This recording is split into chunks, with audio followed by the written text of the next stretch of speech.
Hey guys, it's your boy Lewis here. We've got a Discovery 5 in today. We're going to be showing you guys at home how to fit your light bar rack into it. This is all the tools and equipment required for the job. First things first, time to remove the grill.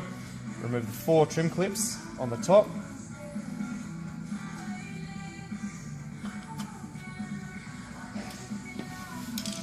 And then, with quite a firm pull, evenly, unclip it from the front and then remove the grill. Bend the horns out of the way, sit your bracket into place. Then you want to mark 4 holes with a texter, remove the bracket again and pre-drill them with a small sharp drill bit. After you've pre-drilled all 4 holes, drill it out to a 6.5mm drill bit. Get your bolts, place them through each of the holes.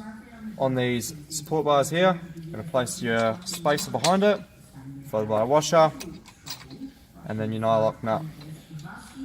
Secure them all up with a 10mm spanner and 10mm socket, so it all sits firm in place. After you've had the bar all properly secured, bend the horns back into place. It's time to put the grill on, but before you do that, make sure you've done all your wiring for your light bar or spotlights. And that concludes our installation video on the Discovery 5 light bar bracket.